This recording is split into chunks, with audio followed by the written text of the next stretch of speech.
Governor Tom Wolf is poised to veto another bill to make housing essential, and the CEO of Redfin makes some predictions of what happens post-COVID.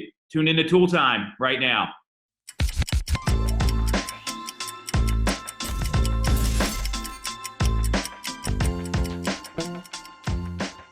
We are back on Tool Time. I'm Tom Toole. She is Sarah Tymon, or Sarah Tymon Hogue, if you go by her hyphenated name. Jess not feeling well. We're pitching in. We're a team. So, Sarah, excited to have you on. First show. Yeah, thanks for having me. So, are you nervous? Tell us what's going through your head right now. The market has definitely been interesting.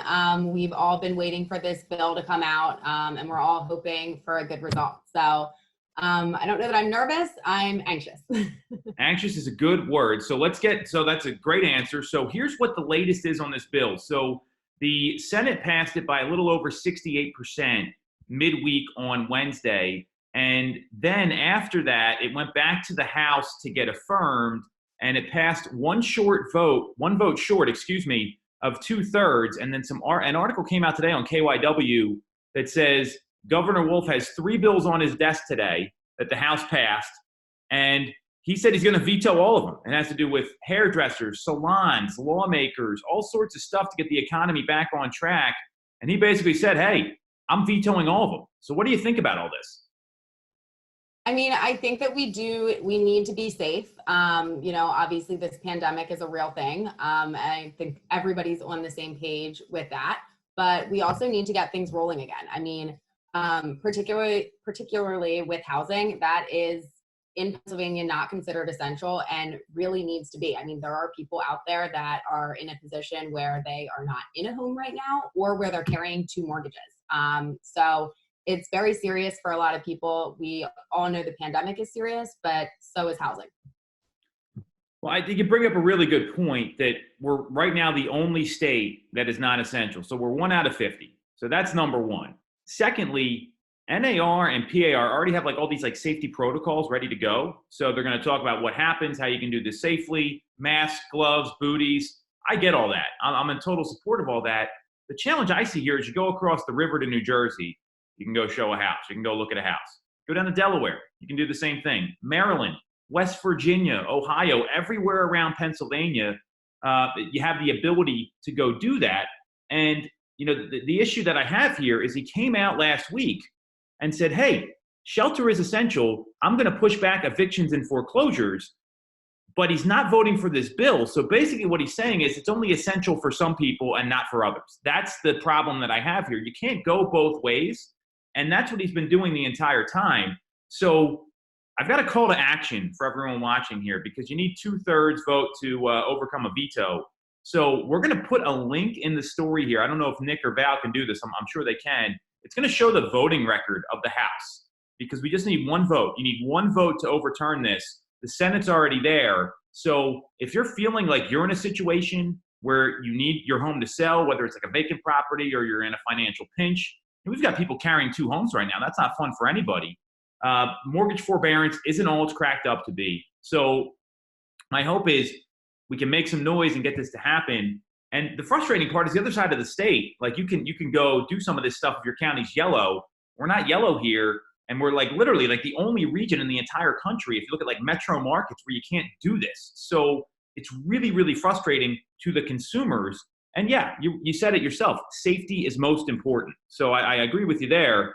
But if you can go to Walmart and get jammed in with people all over the place, I don't really see the difference there. Or go to Home Depot. The lines there are ridiculous. So I don't really know what to make of this here. Frustration is clear on my part. So what do you think about the issue here? Do you think making some noise is going to help? How do you think this plays out, Sarah? Yeah, I think that everyone who is in a position where you can go ahead and you can make a vote, that means something. And whatever we can do to get this moving, I think everybody should do their part to go ahead and do that, because that is something that we have control over. We may not be able to control, exactly where he's at the moment, but if we put in our opinion, that could shift the scale. 1 vote. If we can get 1 of those House votes, I think that's better luck than this governor deciding to not veto the bill. He came out right away and said that, which is unfortunate. So That's where we are. That's the latest update. We'll put all that information in here. There's a couple ways to contact him and your local state reps. Let's hope we get some movement. Otherwise, we're going to be sitting here on Zoom calls until summertime, so which is right around the corner. So we've been talking about this a lot on the show. Next topic, to me, a little more interesting. It comes from the CEO of Redfin, Glenn Kelman, where he came out and did an interview on CNBC talking about what housing looks like after COVID. Like, what does post-COVID housing look like? And he had some really good questions, really good insight on the interview. And basically, the summation of it was, if you're in a big city, you're probably going to see a mass exodus from large cities because people are going to want to have a little more space, a little more room to live in. And you're also going to see a lot of second homeowners start to sell their properties, and housing has kind of become a luxury for a lot of people. So you watched the interview. What did you think about all this? Yeah, I mean, it was definitely interesting. I guess even prior to the pandemic, it seemed like there was a bit of a shift of people moving out of some of the major cities already, just because of the ability to telework. And now with everything that's gone on with the pandemic, yeah, I mean, it was very interesting to see his numbers and to see the way it looked like people were going to be transitioning and moving. Well, and you bring up the telework thing's really interesting because Twitter came out and said, hey, people can work from home basically forever. Zillow's done the same thing until the end of the year. So we're seeing all this transition of we're going to telework, and telework's pretty effective. I mean, we've been, on a state where we can only do certain things. We've been working every day. So, and a lot of realtors already did that. Like, very few agents actually come into the office. I mean, I know our team's a little different. So I think it's appropriate in some areas. And, really what's going to happen too is you got all these millennial buyers, and this has a lot to do with it. They've really held off buying homes, and now they're in their 30s. They're having kids. They're getting married. Well, being a parent, I wouldn't want to live in a city right now with 3 kids. I'd probably blow my brains out. It would be horrible. Like, you go for a walk, you're unloading the groceries or whatever. So that being said, a part of it's kind of what's going on in the market too, because all these millennials stopped buying homes. And now with rates coming down so much, and if you see a surplus of inventory in cities, I bet you see a lot of first-time home buyers snatching those properties up and start building wealth. So there's another factor here that he didn't mention during the interview that I'm pretty clear is going to be in effect. And also a lot of cities, people are priced out of them. I mean, New York City, Seattle, San Francisco, you name some of these major downtown areas, it's really pricey there. So that's probably another thing, especially with people being out of work, being furloughed, whatever you want to call it. So there's definitely some economic headwinds here too. So do you think this happens? Like, what do you think happens in the next 6 to 12 months?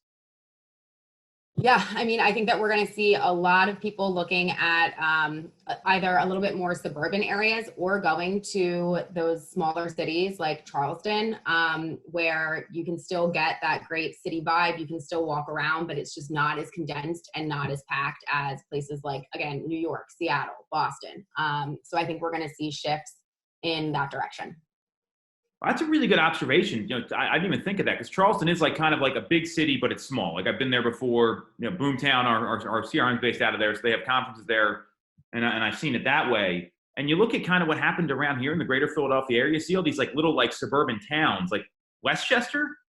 20 years ago, Westchester was not a happening place to be, and now there's over 50 restaurants there. Phoenixville, I grew up right outside Phoenixville. I mean, that place has all these restaurants popping up, and there's definitely a downtown vibe.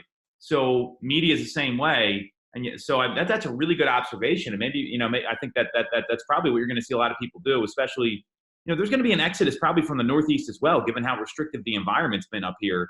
I know people are talking about it just because we're still into this lockdown, and they're sick of it. So that's really interesting. I never thought of that.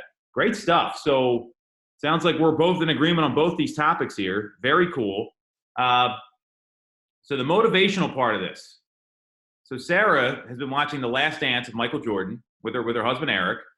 Great thing to watch right now because there's no live sports, so you can't do that. And I came up with a quote here. I thought it was a really good one because Michael Jordan is probably the greatest basketball player of all time. He also practiced harder than anybody. He's fighting guys in practice. He held a grudge. He was ruthless, which I love. And here's what he said, and I want to get your take on this, Sarah. So to be successful, you've got to be selfish, or else you never achieve. And once you get to your highest level, then you have to be unselfish. Stay reachable. Stay in touch. Don't isolate. So what do you think all that means? Give us a breakdown.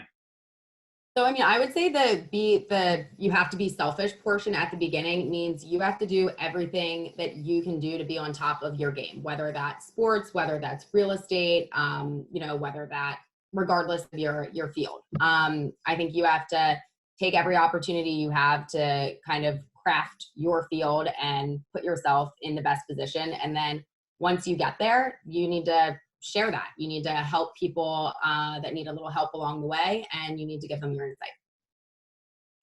That is a great breakdown. And what I love what you said there is it's not being like selfish. It's more like you have to be focused on growing as a person so then you can be selfless later, right? So it's kind of like with the 5 a.m. call that I'm on, my buddy Byron, who kind of started the whole thing, he says you got to be selfish in the morning to be selfless the rest of the day. So you can go do what you need to do to get your head right, like go work out or read something or do your affirmations or whatever. And you look at Jordan, I mean, he was not this great player coming out of high school. He got cut from his high school team a couple times. He had that game-winning shot against Georgetown his freshman year, but he wasn't Jordan yet. Like that was not him. He was like a freshman at North Carolina. And then he started becoming a little more selfish because he wanted to work on his game. He wanted to get better. And then if you look at his career with the Bulls, and to me, this was like the turning point for him that made him a great. You're laughing because you have no idea what I'm talking about, probably. But no, I've been watching, so I do know what you're talking about. When he took Scottie Pippen under his wing, that was the turning point because he knew he couldn't do it all himself. And in order to win in the NBA or win in any sport or even in business, right? Like, look at us. You have to have a team. It's not one person can only do so much. And a great player or a great team member can elevate you tremendously if you play to their strengths. And, that's where he was selfless. I mean, you look at the relationship with Dennis Rodman, right? Dennis Rodman is out of his goddamn mind. The guy's crazy. And what he did with him is they said, hey, we can win with this guy. I'm going to kind of work with him. And I mean, that's probably why the Bulls broke up because it was only sustainable for so long. But right. And I mean, rather than turning him away because, of everything, they took him in. And with Pippen, I feel like that also made Jordan stronger. It's helping others helps yourself. It builds the team and it makes everybody better. Summed up well there. We're going to leave it there. Sarah, we're going to have you back. This is very exciting. Thanks for pitching in. And that's what a team's all about. So good segue there on your part. We'll be back next week. Thanks for watching, everybody.